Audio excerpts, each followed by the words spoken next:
Welcome to Go Slow to Grow Fast. I'm Heath Butler. In this episode, we're bringing you a session from Mercury Fund Day at the ION, the monthly series co-hosted by the ION and Mercury Fund to support early-stage software founders.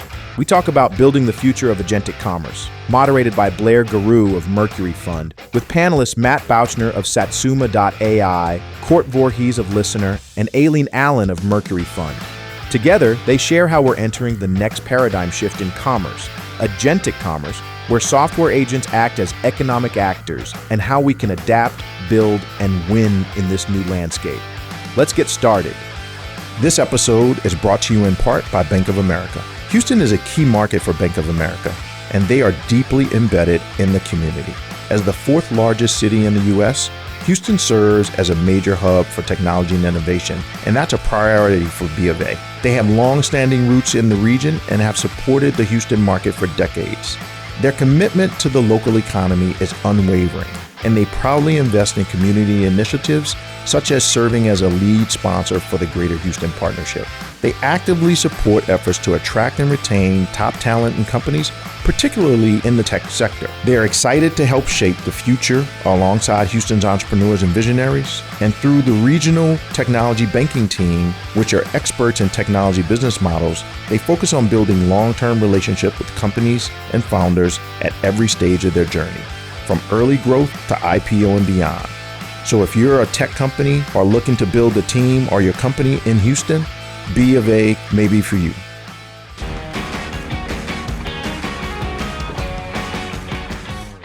Hello, I am Matthew Pena. I am one of the Rice Alliance staff members, formerly director of the Clean Energy Accelerator and lead instructor for the Opstart program.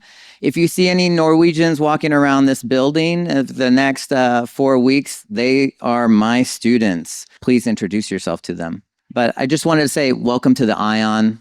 We have a lot of things that happen here. We just had the Rice Business Plan competition and elevator pitches sponsored by Mercury Fund here just last weekend. Great program. Today, we are working with Mercury Fund to have Mercury Fund Day at the ION. We just completed mentor sessions behind the curtain over here just a couple hours ago, and then we're going to have a venture panel, and then afterwards we're going to journey back upstairs over to second draft to use that opportunity to network with everybody. Just wanted to highlight some of the wonderful mentors that donated some of their time to 6 great startups, including Madeline.ai, GridSpot, Payzeek, Energy Tech Cypher, Coet.ai, and let's see, where's Cal? Startup Operating System Nexus. If you have a startup and you're interested in participating in office hours in the future, go ahead and use the QR code to apply. I am the person that reviews the application. Feel free to reach out to me directly if you're interested. One thing I wanted to do is highlight some of the great programming that we have here briefly that's coming up this week. So just like the office hours that is preceding the panel that's about to speak right now, we're trying to activate this space and this large building by providing mentorship, learning opportunities, and a place for community to come together and encouraging those fortuitous collisions that can help move businesses forward. We have quite a few events on the calendar this week and upcoming weeks. For instance, we have Perfecting Your Pitch tomorrow, 5:30 to 6:30. So for the 6 startups that just participated in office hours, this could be of interest to you. We also have a talk on AI and legal practices around that same time. Then Wade Pinder is running Houston Startup Speed Run all day on Thursday. On Friday mornings, we have Cup of Joey and Startup Circle Houston. And then 2 events I wanted to highlight that are coming up in a few weeks are NASA Tech Talk, which is not this Thursday, but the following, as well as on May 7th, we have a awesome block party and our 4th annual crawfish cookout. It's a competition. There's free food. I welcome all of y'all come and participate. And then I just want to thank our corporate sponsors for enabling a lot of this wonderful programming that we are able to host for you all in the community here at the ION. And a thank you to Gunderson Detmer for sponsoring the networking event at Second Draft later this evening after the panel. But I'm going to turn it over to Heath to introduce the panel. Thank you, Matthew. Hello, everyone. How's everyone doing this evening or this afternoon? All right, let's get some excitement going. So I'm Heath Butler. I'm a partner at Mercury Fund. And for those of you not familiar with Mercury, we are an early stage venture capital firm based here in Houston. We focus on partnering with early stage founders who are building disruptive and transformative native AI technology. We really like to focus on industries like today, we're talking about the future of retail. We believe it's all about agentic commerce. And we like to focus on these types of industries, bring in experts who are doing it, help a lot of the folks here in Houston understand what's happening and in that particular industry. We do this about once a quarter. We believe it's really, really important for us to engage with the community, share some of the things we see, some of the things we're learning, and sort of make ourselves available. We believe places like the ION is where collisions happen, and so we try to create some content and create forcing functions to bring groups like this together. We participate in mentor hours like we did earlier today, and sometimes I often say, those of you who have been here before, you've heard me say it, we see 6,000 to 8,000 deals a year, and we only invest in about 5 or 6 of them a year. So we can't always be helpful with our capital, but we could always be helpful with our network and our team. Our founder here, Blair Garrou, is going to lead this panel, and you can see up on the screen we're joined by a great group, and so I'm going to have them come up so we can get started on the panel. And Blair, I'm going to hand this to you. All right. Thanks, Heath. All right. Good morning. Actually, good afternoon, everybody. We've got a good panel today to talk about something that is near and dear to us. I think at Mercury, we've been investing in the retail sector, and I kind of help lead that effort. We've been doing that for about a decade. I've probably made 9 retail investments in the last 10 years. In the last couple of years, we've been really leaning in to see how AI is going to disrupt retail, and specifically around agentic commerce. One of the things that Heath didn't mention is that our partner, Samantha Lewis, Aileen and Heath and my partner, focuses a lot on blockchain. And now I would say, Aileen, almost all the blockchain deals we're looking at have some form of agentic commerce layer to them. Yeah, I think it's shifting a lot in terms of the payment layer. Blockchain is like a core component of the payment layers. Yeah, exactly. So we thought it'd be great. We know there's not a ton of agentic commerce going on in Houston, but we think more and more these things will happen. And we wanted to kind of bring entrepreneurs kind of out of the woodwork that we're building. We got to meet a few of them earlier. But today we've brought some of the experts from our ecosystem at Mercury to talk. So what I'd like to do is introduce the panel. If you would, talk about your company, your place in the agentic commerce ecosystem, and then talk a little bit about your background and how you got to who you were. And so we'll start off with Matt, the CEO and founder of Satsuma.ai. All right. So Satsuma is a commerce integration platform, and we work with omni-channel retailers and brands to enable them for selling products from beyond their walled gardens. And embedded commerce we see has existed for quite some time. Think about selling from within ad units. And the most recent iteration of that is agentic commerce, where retailers and brands are making their products discoverable and orderable in things like ChatGPT with their ChatGPT app, in Claude with their Claude connector, and even on their own site with their first-party AI shopping assistant. Think Walmart's Sparky and Amazon's Rufus. And what we do at Satsuma is we work with these omni-channel retailers and brands, and we help them to set up that core infrastructure that powers these integrations.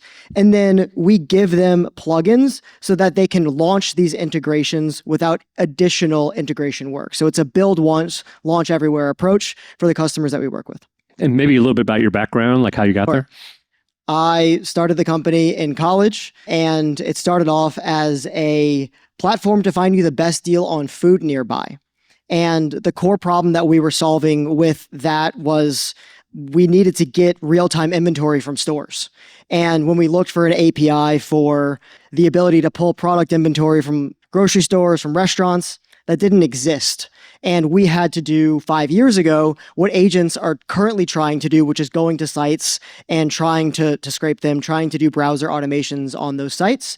And we thought that there must be a better way. So we actually built that consumer app up to 1 million users, but transitioned into building the infrastructure, these APIs and now MCP servers for these omnichannel retailers and brands that we wish existed in the first place. So from munchies in college during COVID to agentic commerce. That's been your path, right? Yes. Yeah. Awesome. Awesome. All right. Next up, Coert Voorhees, who was the founder and CEO of a company called Arden that he'll talk about, which was acquired by another one of Mercury's companies called LISNR. And he's the VP of commercial. Coert. All right, thank you, Blair. Again, my name's Coert. LISNR is we have two products, one of which is an ultrasonic data transmission SDK that will essentially enables device-to-device communication through the physical properties of audio. So using ultrasound to exchange credentials, payment outside of the US, the use cases are generally ticketing as a replacement for QR code. So about 3 times faster than QR code. We have a deployment in India in the subway system. So throughput is very important. And also for a replacement for NFC, for the NFC experience in payment situations. So working with a company in Africa using cheap Android phones to use secure ultrasonic communication to mimic the NFC payment experience. And we're getting into retail. This is exciting. So LISNR acquired Arden. Arden is essentially a gamified consumer engagement platform that's data stream agnostic. So works with the POS to bring in data, transaction data, but also can add different types of custom events that you want to, as a business, incentivize. So a visit, a store visit, a quiz, a referral, things like that. Other things that a business wants to incentivize. So from a retail standpoint, that means that if I'm walking through, if I go to Safeway or Kroger, I'm walking through, I can actually start my engagement with the customer if I'm Kroger at the moment of entry, rather than a loyalty attribution is at the point of purchase, and then you've lost the ability to influence the the user journey. So excited to talk about all the other stuff that Agentic is opening up for us. My history a little bit is in education, startups. I spent some time teaching in high school and junior high in the Bay Area. Moved here in 2006. Got my MFA in fiction at the University of Houston, go Cougs. Taught Rice for a year, fiction, and then started an ed tech company that was based on my lesson plans from teaching grammar. I then joined a 6 foot right down the street, a video game company, to build their publishing department. So comic books, graphic novels, art books based on their IP. And then we spun Arden out of 6 foot as an integration layer between blockchain and gaming to add blockchain as an optional database for video game developers.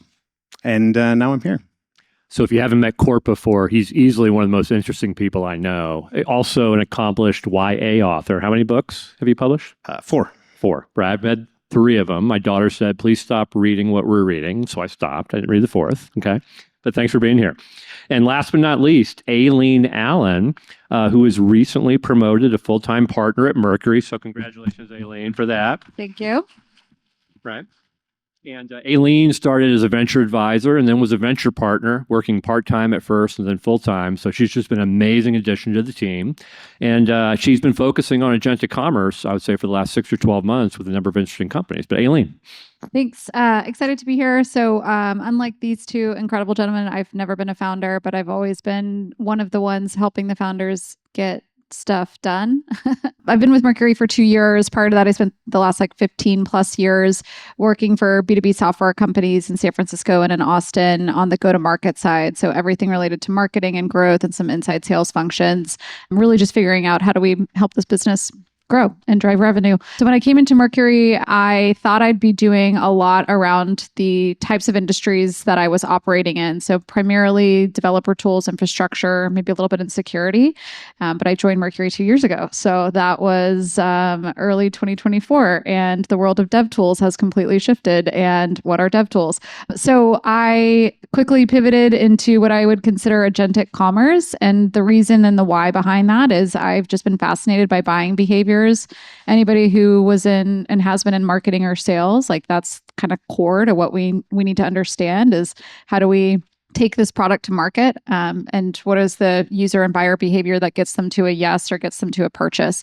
So I've been paying attention to that. A lot of B2B buying behaviors are influenced by consumer behaviors, and that's like led me to this kind of core thesis around agentic commerce, and made a couple of investments in that area. And I'm on the board of a company that's focused on agentic commerce called Cookless. So excited to try to represent them as best as I can, because Daniel unfortunately wasn't able to be here, our founder of that company. But thanks for having me. Awesome. Thanks, Aileen. Okay, so first question, this will go to Matt. And we're going to do about 30 minutes of back and forth and then open it up for a Q&A.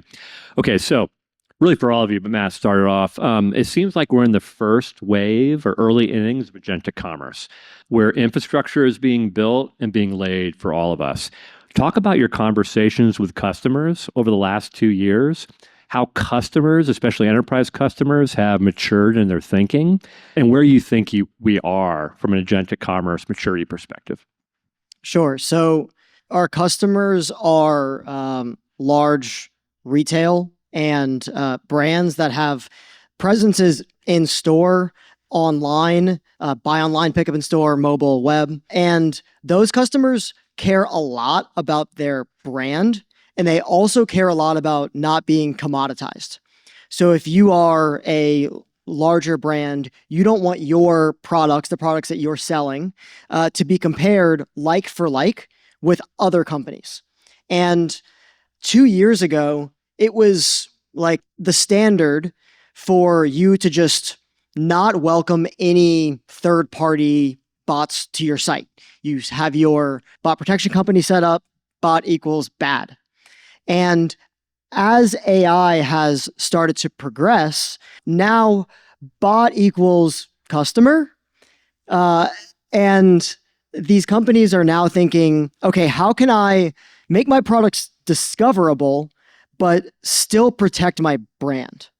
And that's a really hard problem to solve. If you're a large retailer, you don't want your products to just be blatantly price compared with others, but you also want to have some level of control of the experience. So 2 years ago, bot equals bad. Anybody that wanted product information either had to get it directly from the retailer or get around preventions to scrape them. Now, retailers are saying, here is exactly what I want my customers to be able to interact with. And I would like for them to be able to, within an LLM, log in, search for products, create a cart, but I'm not ready for checkout yet. I want them to link out to my existing checkout flow for checkout. Now, smaller brands like Shopify brands are proving that they are okay with checkout being within the actual LLM because they don't care if their shoes are compared with another brand's shoes. So right now where I see we are in general when it comes to agentic commerce is really still in the first inning of agentic product discovery. And the payments piece, we are close with the agentic commerce teams of the card networks and other payments companies, and they're laying the rails for the potential inevitability of agentic commerce being end-to-end, where the agent can actually buy on behalf of a customer. But right now, what we're seeing companies willing to pay for is the product discovery piece, as long as it's on their terms. Yeah, and if you think about payments, right now it's really hard to make payments complete, partly Coert, because no one's really going to give an agent their bank account. And I think that's where stable coins and blockchain come in. So maybe talk a little bit about that when you think about loyalty and blockchain and how you guys are interfacing there. Yeah, so if you're in the first inning with the agentic product, I think the physical application of agentic products is like the little leaguers that are throwing the ball out while the people are just coming into the stadium. Like, we're not even there in terms of understanding how an agentic experience can impact the physical retail experience. But one of the ways is and so I think, if you think about what layer we are as LISNR, we think we're at the authentication layer, right? So we're not a payments layer, we're not an orchestration layer, but because we use the physical properties of sound that cannot be faked. This is not BLE, this is not Wi-Fi, this is not geolocation, this is my device sends an ultrasonic tone to the POS device. The POS device, it's encrypted and it's rotated and it's secure. That essentially is two-factor authentication that I am there, right? So if my device has to be biometrically unlocked, my device is essentially an audit trail of being next to this POS device. Then you can say, all right, so Coert was here. We know if A equals B and B equals C, et cetera. So then if you have stable coins and blockchain, you're able to essentially register that. You're able to theoretically trigger the automatic execution of a payment with an auditable, kind of secure physical proof of presence. Irrefutable, right? Yep. And that's where we are. So think about where we're trying to position ourselves in the retail space is that deterministic proof of presence, as opposed to taking 6 different data points and thinking, okay, well, probably this person was here because a person like this person was here, and you combine all these things. So there's companies that do identity graphs that come to a probabilistic determination, but we are, deterministic because of physics. Both of you guys work with the payments companies, right? Visa, MasterCard. Coert, maybe continue talking, because Visa is an investor in LISNR, one of our bigger partners. How are they thinking about all of this, both from an omnichannel perspective and a pure online agentic perspective? Yeah, I think the key is to remove the friction of being able to make a payment, right? And so if I can prove who I am and that I am, if there's less risk, I think that's another thing is that, if there's fraud prevention because I know that I'm here, because Visa can determine that this device was here, is actually mine, then that enables them theoretically to, lower costs, have different, provide different value benefits to the customers, et cetera. But removing the friction of actually making a transaction and removing the fraud potential or lowering the fraud potential of transactions, I think is the next step. Where authentication comes in. Correct. Yeah, Matt, maybe chat a little bit about what you're learning from a lot of these groups. I know MasterCard, you're very close with as well. So how do you interact with them? What are you learning from them? So the payment companies now all have protocols for agentic commerce. I saw the most recent one. I have hourly updates for the term agentic commerce on Google News. Nice. So the most recent one today was Amex. They have a new agent experience protocol, I think is what they call it. And they all have their different, disparate, here is how agents should pay for things, protocols. And merchant acceptance of those protocols is going to be the end all be all, and they know this. So the only thing that the payment companies, either the card networks or the PSPs, can do is set the standards and then work with companies, hopefully like us, that are actually working with merchants to enable them to accept those standards when the customers are ready. So there's the customers being ready, there's the payments companies being ready, there's the merchants being ready, but then the big question mark is the platforms. So when will there be the killer agentic app? Will it be every company has their own AI shopping assistant? Will it be existing like Google Maps or Gemini or ChatGPT or whatever it may be? Whenever the consumer application for agentic commerce really gets it right, that is when the payment companies, the protocols that they're making are going to be accepted. That's whatever all the merchants are going to 100% need to be enabled for agentic commerce. So those are the pieces of the puzzle and how the payment companies are looking at it. So Aileen, you may want to talk about the company you're on the board of, CookList, and what they're doing with Kroger and Wegmans and others. Yep. Yeah. And I would love to come back to the protocol piece if we get Sure. a chance, because we haven't really hit on UCP all that well. And I just think it'd be good to make sure folks kind of understand where we are on that, of the first innings piece to your comment. So CookList is an agentic grocer solution. So effectively, what they've done is on platform, if you are one of their customers, one of the larger retailers, grocery retailers, you have the ability to influence intent and search through the way in which people are searching for products. So the example I like to use is green smoothie. So if somebody comes onto Kroger's website and types in green smoothie, you would think that they'll just give you like a prepackaged green smoothie option and you can check out. Well, your intent might be, how do I actually prepare a green smoothie and how do I do that throughout the week? So CookList will actually put together a list of ingredients. You can also prompt it of like, hey, it's my anniversary dinner. Like, what's a really good anniversary dinner? Here's the right cut of steak. You might want to pair that with this type of wine, whatever. It also knows your prior shopping experiences. So it can say, hey, if you're making green smoothies, we know that you bought almond milk last week. You're probably set on almond milk, but you need fresh spinach, whatever. So it gets smarter about the prior purchases that you've made and then tries to understand and interpret the intent so that it drives more purchases long term. So that's effectively what we're doing. And we were having a little bit of a discussion around like some potential partnerships with LISNR. I don't know if you want to chime in and share your thoughts around. Yeah, no, I've been. I'm glad you're here, but I was also excited to see Daniel because I've talked to him a couple of times about, because if you think about the retail, in the grocery setting, right? I show up to Kroger. I have the Kroger or the CookList app open. The CookList app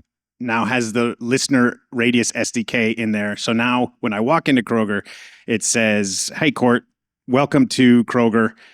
Basically knows what my list is. I'm making that green smoothie.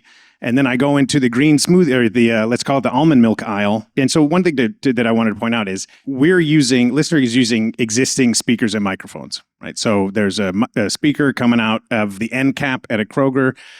There's microphones and speakers on all our phones. POS have speaker microphone. Many of them have both. So using existing infrastructure. So I go to the almond milk, and because CookList knows that I'm buying almond milk and Kroger knows that I'm in front of the almond milk, that gives Kroger the opportunity to serve me an ad or a coupon for Kroger brand almond milk, which they have a better margin on, right? The ability to influence a purchase at the literal moment of intent when I'm reaching my arm out is something that exists online, right?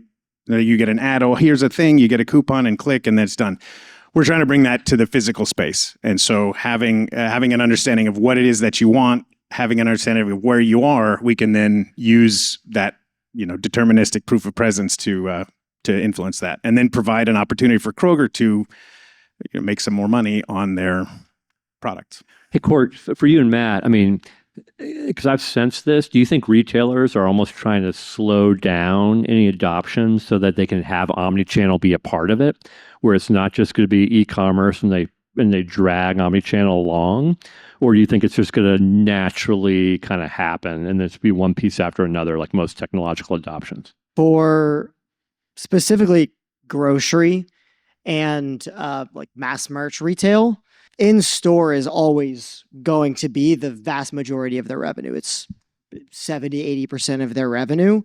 And their e-com store, third-party marketplaces, whatever it may be, is the existing 30%. So I don't think they're trying to slow down necessarily the adoption of third-party commerce. I think it's more so taking a very tasteful and well thought out approach before they pull the trigger on anything, which is why these bigger companies are the slowest to close deals. Yes, when you say slowest closing deals, we have a lot of AI native companies in the Mercury portfolio. One is Collide, that a lot of you may know in the oil and gas space. And I think with the energy companies, 2 years ago, they were doing lots of experimentation, but they're now starting to lean in and actually starting to contract. Where do you think retailers are from the experimentation phase? Do you still think they're knee deep in that, or are they starting to lean in and say, no, we got to get going here? I think it's probably somewhere in the first part of like, let's experiment and then let's get into production. I think what I shared about CookList is like on platform search and discovery. I think the off platform and into the LLMs, which Matt's nodding, so I'm going to let you answer this, but that's the part I think that they're starting to get very nervous about. And if you think about just traditional B2B enterprises have seen a significant decrease in inbound traffic because brands are having a hard time making sure that they're discovered in LLMs because it's a different motion than just traditional SEO. So I would say it's probably in that experimentation to early pilot production. You agree? Totally agreed. For on-site is very tangible. They already have people going to their site and they can, all right, if I roll out my shopping assistant, do I get the conversion uplift? And it's actually seeming like with the Rufuses and the Sparkies, they're putting up good results. For off-platform, the jury is still totally out on consumer adoption, on uplift. So in terms of customer adoption of those things. They are now getting to a point, probably because of ChatGPT apps and Google's Universal Commerce Protocol being the two, that they are now starting to pull the trigger on paying for solutions. Gotcha. No, we've talked a lot about retailers, but what about brands? Obviously, brands have retail presences, but I know we were talking about an automotive company. Yeah, and probably don't want to name them specifically because they're in the pipeline, but maybe talk about how they're thinking through things. That's pretty interesting conversation. There's things that are going to be solved by e-commerce providers, and there's things that are not going to be solved for e-commerce providers. So if you are, let's just take like a luxury brand, Cartier, or if you are BMW, right? You have an experience that you care about, that your brand. And that is going to make you more likely to be very careful about your agentic commerce experience and only participate whenever that is done on your terms and your internal team or someone that you pay builds that experience for you. But if you are a brand that sells t-shirts, Crazy Dog t-shirts on Shopify, you don't have the budget to necessarily have like a Crazy Dog t-shirt AI shopping assistant and make it really custom and whatever it is, because you're doing $5 to $10 million a year in revenue. That's not going to move the needle for you. But if you're a brand that's doing a ton of volume already, even a 1% uplift from your shopping assistant or a third-party shopping assistant or a third-party commerce channel like ChatGPT is worth making that investment. Gotcha. Coert, anything to add there? We're trying to and I know that you got some questions later on about kind of omnichannel, but we're really looking at the intersection or the customer journey and where the physical store experience fits into that, right? Matt mentioned I have some figures that I will remember because eMarketer came out a couple of weeks ago with the Future of Retail report, which was very, it's nice that I had the Future of Retail panel to go to. So I remembered some things. Right? So it was about 85% of purchases happen in store. That's 85% of purchases happen in store. Well, what's interesting is 71% of purchases begin online, right?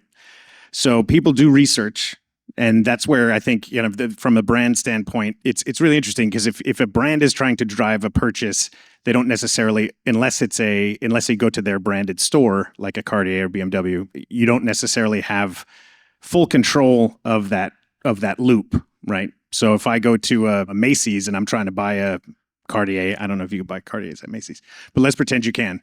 How do I show attribution to that? The online experience that started my research, maybe my curated agentic online experience, right? And then I was like, cool, I learned a whole bunch about Cartier. Now I go to Macy's and I buy the thing. It's hard to close that loop. You may want to talk about Pi, another one of the companies you work with at Mercury. I was going to actually talk a little bit about Nectar Social, and then I'll talk about Pi because this is Cartier, something you want to actually physically touch and try on. So like that might not be the ideal brand for this example, but Nectar Social is agentic commerce social operating platform. So they do, they work with disruptor brands and lots of consumer brands to improve the way in which those brands are discovered online and boost user-generated content. Because that's one thing we haven't talked about is like how people discover products today has really evolved, right? So it's not just pure advertising plays. It's actually other people talking about your brand and how do you amplify some of those core messages. And so Nectar Social does quite a bit of that. And they're actually able to tie, so I think you said 15%, the other 15% of the purchases that are happening online, a lot of those are starting to happen in a single session on search. And so how do you actually tie and measure attribution, tie revenue and measure attribution? That's a big part of Nectar Social's value proposition. So we're really excited to back them. Pi is doing something super interesting around discovery through LLMs with, there's a couple different terms for this, but GEO, so generative engine optimization, or AEO, answer engine optimization, as part of a larger core platform for supporting small businesses, so localized small businesses. So if you're, a nail salon, like how do you get discovered if you through agentic search, but then also how do you get discovered on Google Maps, right? Like, so some of that is like more traditional advertising, but it's very localized. And so they're using agentic marketing efforts to drive more discoverability of traditional services businesses. So there's a little bit of that like in-person component that you were talking about, Coert. But you work with them closely. So if there's anything to add. No, exactly. So, all right. So coming back to omnichannel, what needs to happen for things to get unlocked? This is more of like a tech question, right? And I'm going to end with Aileen thinking about like, her thesis and types of startups that she's looking for. But what have you guys seen at LISNR working with fast food restaurants, retailers, transportation companies, all sorts of groups? Yeah, so from a physical standpoint, what we need more of, and I'm calling that ultrasonic infrastructure, right? So yes, it's great. And so think about a couple years from now when you see these AI wearable AI assistants, right? The glasses or the button or whatever it is that they're voice activated. The Joni They're Ivy speaking. pen. Yeah, the Joni Ivy pen. The 2028 global intelligence crisis. This is Trini research. We'll get back to that in a minute. Keep going. Well, there's no screen there. You can't do a QR code. There's probably not an NFC chip in there because they don't want to put it in there. There's what they do have is a speaker and microphone. Okay, so now you got to solve the ultrasonic infrastructure issue at the device level, at the consumer device level, which we have, our phones and whatever already has that.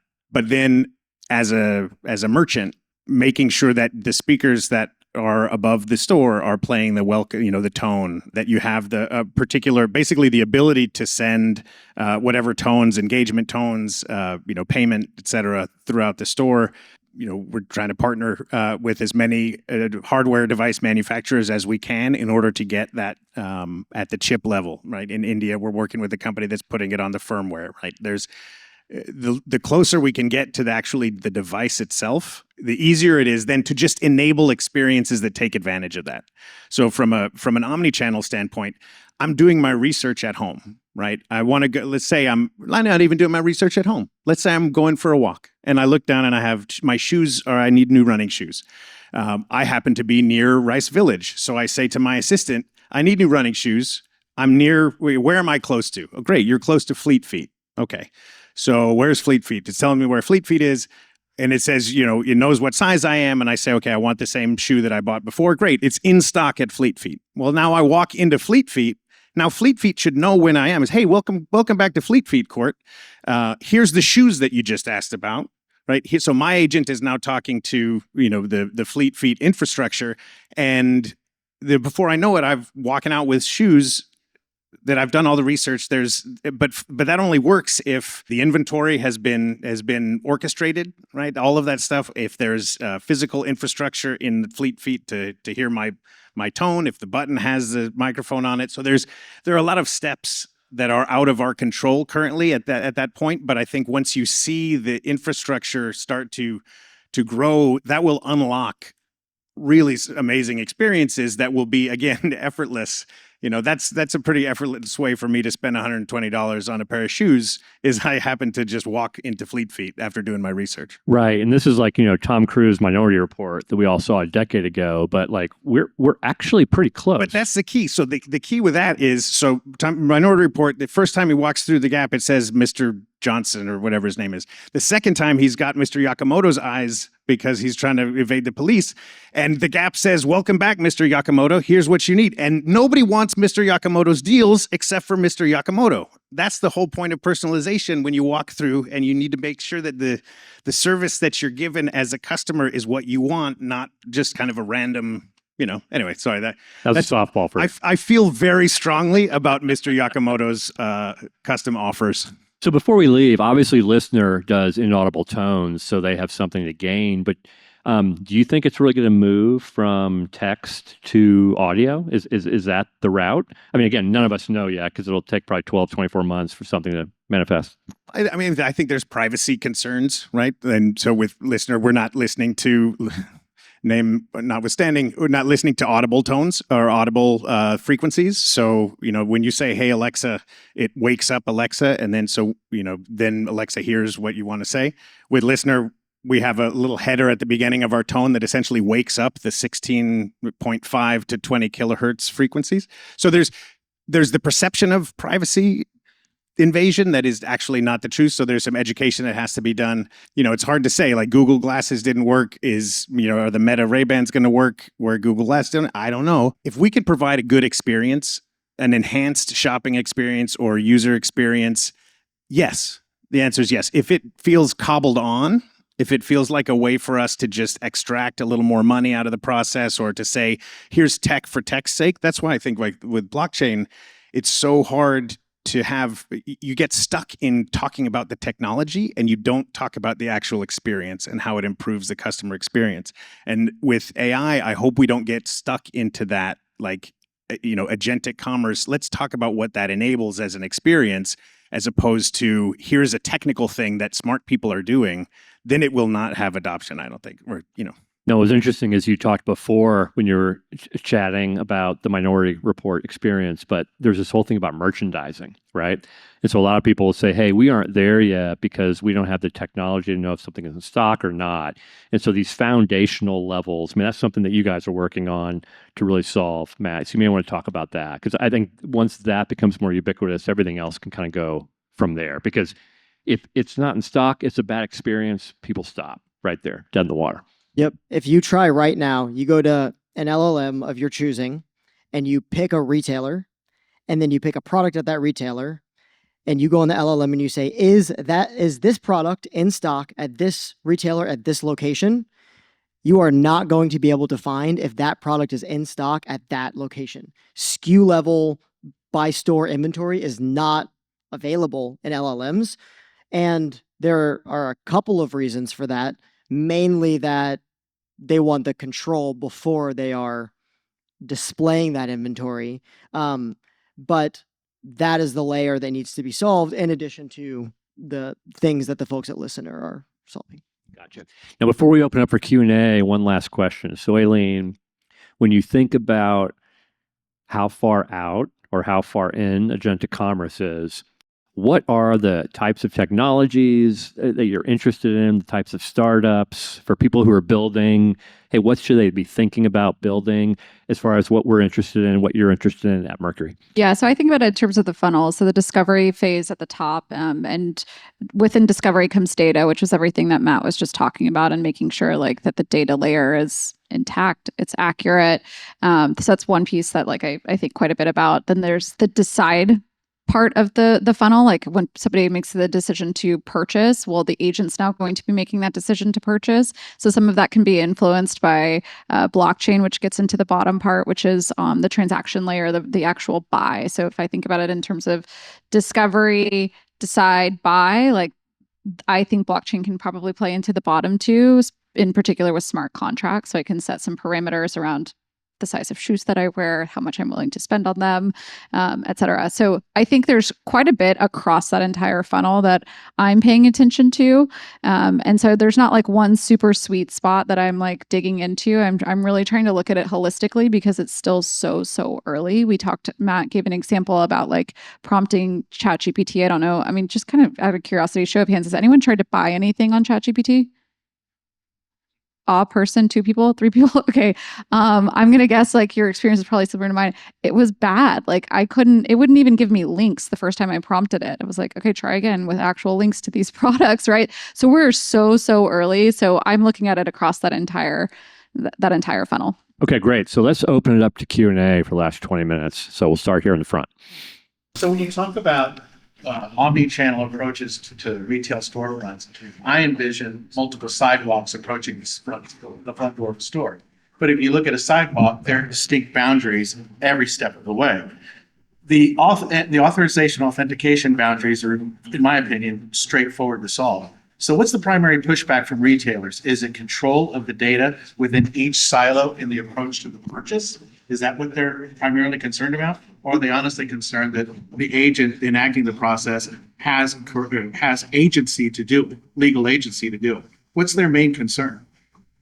What is the main concern from retailers in their adoption of agentic commerce? From my opinion, there actually are very few concerns. Sure, they want to own their data, they want to own their brand, all of that.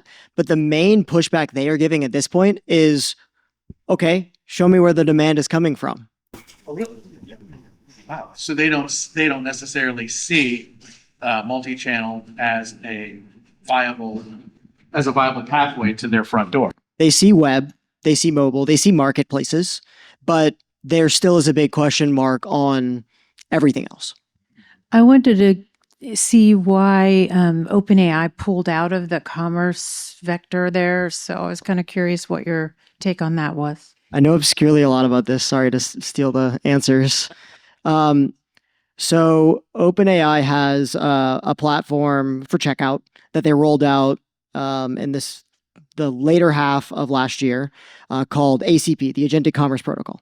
And that was a protocol for here is how we would like to get product feeds from stores, and here is how we would like for people to be able to pay for stuff within stores without leaving ChatGPT. And the problem is that there was one PSP, payment service provider, that was supported in the Agentic Commerce Protocol, and the vast majority of merchants do not accept that one PSP. So whenever they rolled back, it was not we're killing agentic commerce. It was, for now, until there's broader payment network PSP support of agentic commerce, a link out for checkout is totally fine because ChatGPT is really good at product discovery and they're not yet great at the checkout piece. Hey, wanted to ask, what do you all see would be the tipping point, like when everything kind of starts to really flow through into agentic commerce? Authentication, agent authentication, I think is going to change absolutely everything. But curious what you guys think. Yeah, I think there's a combination of that and, kind of what you said earlier, which is proof that it actually is worth the effort from an ROI standpoint. I mean, I had conversations with, I was at Shop Talk in Las Vegas, the, retail technology conference 2 weeks ago. There were big AI, agentic commerce booths and whatever, but it was almost like their job there at this industry conference was to introduce this concept to retailers. And they didn't want to talk about physical agentic commerce at all because they're like, look, we can't even convince people that we're trying to talk to that, digital agentic commerce is something that they should work on right now, let alone physical and kind of the whole customer journey. So I think, ultimately it's can we add value to an existing process? And if we can't, then we need to figure something else out. But if we can, then that value is just going to be chased by people. Yeah, so a couple things I've read and just a few people I've talked to on this point. They said that the holiday season in 25 was when society in general got used to searching using bots for products. And if you guys remember, most people went to Google, Gemini stepped up, you never went down unless you were doing a deep dive. And you're like, okay, this isn't hallucinating, it's doing a pretty good job. I've heard that this holiday season, there will be a bunch of tools out there where you'll get used to purchasing. You may not open up your wallet and it won't be through stable coins, but you'll actually have like shopping bots, like we talked about for cook lists that go out, fill up your cart and say, okay, now it's time to purchase, but you'll actually push the button. Like, people talk about it as a step change for society to get comfortable with these things. And so I look for this holiday season to be a big push. I mean, will the authentication be there? Will the merchandising be there? Will all that stuff be there? I'm not sure. But a lot of people in the stablecoin space too say that needs to happen before then we insert stablecoin instead of actual cash. And things like Venmo, PayPal, Walmart debit cards are all run through stables. And you start to see that, kind of flow out. So maybe using existing infrastructure like your PayPal, you fill the cart, you give it to PayPal, Google Pay. And it's probably going to be driven by young people, frankly, right? Who just want that automation. It's probably going to be driven by disruptor brands, challenger brands. And again, this isn't our thesis. This is what we're hearing from people. TikTok, exactly. Which Nectar does, right? When it comes to actually building the agent, are you tool agnostic? I know that Salesforce has been a dominant player in promoting its data cloud capabilities to build agents easily with their wizard interface. But tell me more, are you tool agnostic or do you have preferences when it comes to building agents on the back end? So I think all Mercury companies are probably LLM agnostic, but when it comes to specific merchants, they have their LLM of choice. So if they're integrating with a third-party LLM, then they have no choice. Like if you want to build your Claude integration or your Copilot integration or your ChatGPT integration, then that's ChatGPT or Claude or Copilot. But for their on-site shopping assistant, maybe even to power their Salesforce Commerce Cloud or Data Cloud shopping assistant, they want it to use the LLM that is provided by their existing cloud provider. So they're already locked into Azure or GCP or AWS. And then if they're AWS, they can use whatever they want. But if they're locked into Google or Azure, then they're a lot more incentivized to use the LLM provided by that underlying provider. The question is, are merchants going to dictate if someone has an agent, if that agent can interact with their agent, if it has to use the same underlying LLM? And retailers, there's like 2 retailers that have an agent right now. So I think jury's still out on if they will require an external agent to use the same LLM.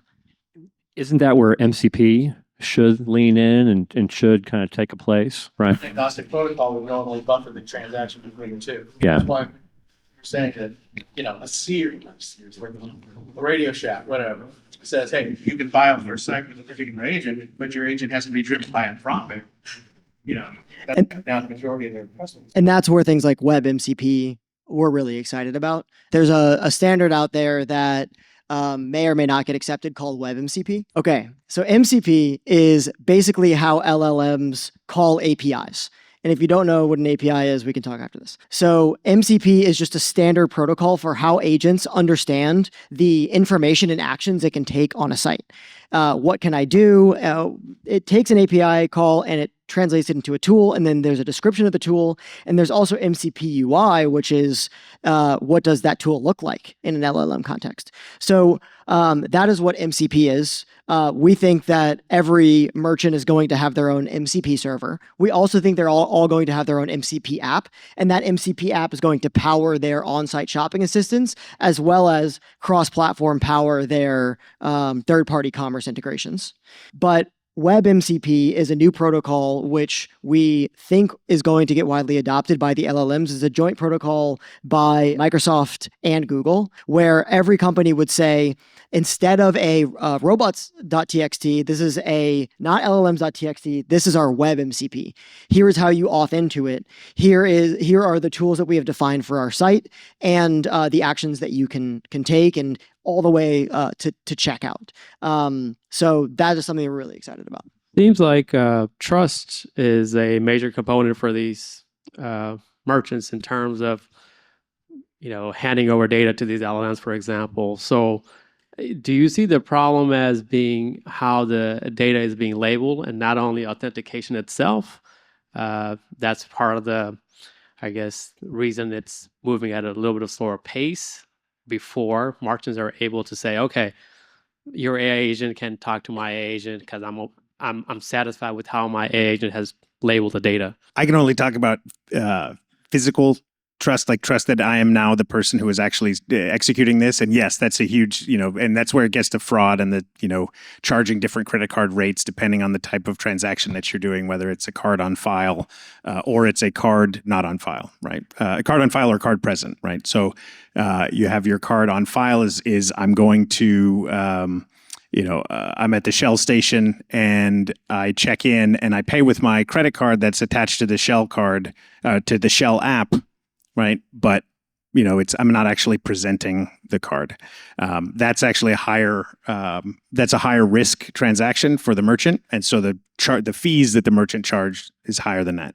If we can turn a card not present transaction into a card present transaction by virtue of this physical authentication of the device in front of in at the POS, then the trust that the agent has the ability to, that has the approval to make that transaction, in a physical space that's how we close that loop. On the digital side, from a trust standpoint, I'm not entirely sure. I mean, I would just say, like, you hit the nail on the head with the question, in my opinion. Like, that is the biggest barrier to adoption, both on user and merchant side. So like, as the user, how can I trust that this agent is acting on my behalf and is actually purchasing the thing I want it to purchase and at the price point, and only one of the thing versus 15 because it's gone on sale and now it's like hit this, smart contract that's like, oh, well, it said, right? I don't know. So, and then the other side is on the merchant side. Like, how do I trust that what's purchasing is actually purchasing, that they're using the right payment rails, all these things. So I think that's the biggest kind of barrier to adoption right now. Okay. Any other questions before we break? Yeah. Do you guys ever see a day where there will be virtual tags? And if so, when? And if not, is the issue cost or just the lack of technical prowess in that industry?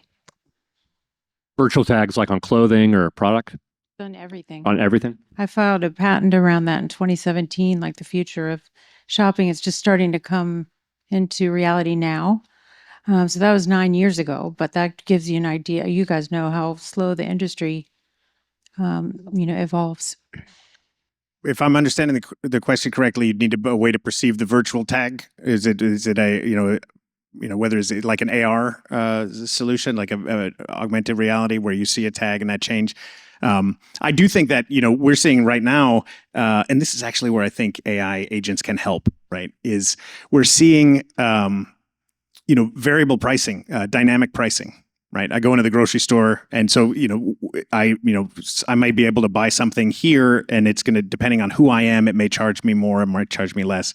A lot of stores have best price guarantee. Right. Well, if I have my agent with me, and I'm in Best Buy, and I want to buy this TV, and the agent knows what the best price is for the thing that I want to buy, it can argue essentially on my behalf. That's actually, I think, where it could be really interesting, just from an experience standpoint, that adds to something that it already exists. As far as the virtual pricing, I think people are going to try to merchants are going to try to experiment as much as they can with ways to extract the most value out of their customers as they can, and that's kind of where you get to it.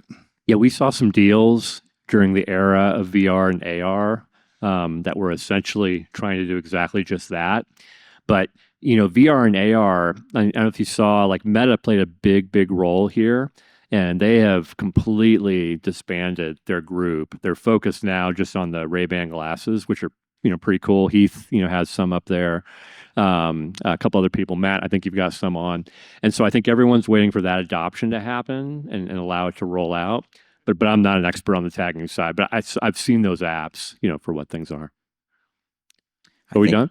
I think with that, we're at time. So let's share our appreciation with Blair, Matt, Coert, and Aileen. Thanks, guys.